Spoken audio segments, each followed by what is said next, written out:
Licence లేకుండా vehicle నడపడం నేరం అయితే లైసెన్స్ లేని వ్యక్తికి వెహికల్ అమ్మడం కూడా నేరమే. అందరికీ నమస్కారం.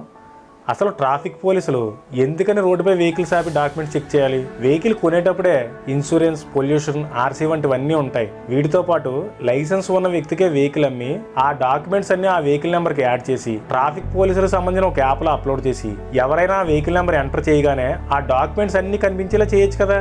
ఇన్సూరెన్స్, పొల్యూషన్ లేదని ప్రజలకు ఫైన్ వేసే కన్నా వారి దగ్గర తీసుకున్న డబ్బుతో వాటిని రెన్యువల్ చేయొచ్చుగా. ప్రభుత్వ అధికారులు ప్రజలకు సాయపడాలే కానీ ఆర్థికంగా నష్టం కలిగించకూడదు. ఒక మధ్యతరగతి వ్యక్తికి ఉదయం లేచినప్పటి నుంచి కుటుంబ పోషణ కోసం పరిగెత్తడమే జీవితం. అన్ని ఇబ్బందుల్లో ఇన్సూరెన్స్ ఉందా, పొల్యూషన్ ఉందా అనేది గుర్తించుకోవడం చాలా కష్టం. వాళ్ళకు ఫైన్ వేస్తే పోయిన డబ్బు కోసం బాధపడతారే కానీ రెన్యువల్ చేయరు.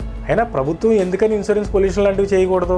గడువు ముగియడానికి ఒక వారం ముందు నుండి రిమైండ్ చేసి గడువు ముగిసాక ఒక వారం రోజులు గ్రేస్ పీరియడ్ ఇచ్చి అప్పటికి రెన్యువల్ చేయకపోతే వారికి పోలీస్ శాఖ నుండి ఒక మెసేజ్ పంపాలి. మీ వాహనం యొక్క ఇన్సూరెన్స్, పొల్యూషన్ గడువు ముగిసింది, రెన్యువల్ చేయకుండా మీ వాహనం రోడ్డుపైకి వస్తే సీజ్ చేయబడుతుంది, లైసెన్స్ రద్దు చేయబడుతుంది అని.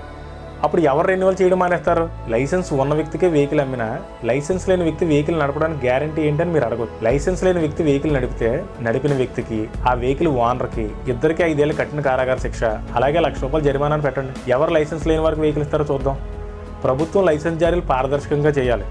రోడ్లు కూడా శుభ్రంగా ఉండాలి. ఒక వ్యక్తి వెహికల్ నడిపేటప్పుడు ఫోటో తీసి ఆ వ్యక్తి ఆ వెహికల్ ఓనర్ ఫోటోతో మ్యాచ్ కాకపోతే ఓనర్ నెంబర్కి ఆ ఫోటో వాట్సాప్ చేసి వారం రోజుల్లో లైసెన్స్ పంపించాలి, లేదంటే చర్యలు తప్పవని చెప్పాలి. ఇవన్నీ జరిగితే డాక్యుమెంట్స్ లేని వెహికల్ ఉండదు, దొంగతనాలు జరిగే అవకాశం ఉండదు. అప్పుడు పోలీసులు కేవలం డ్రంక్ అండ్ డ్రైవ్ కేసెస్ మాత్రమే పట్టుకుంటే చాలు. జై హింద్.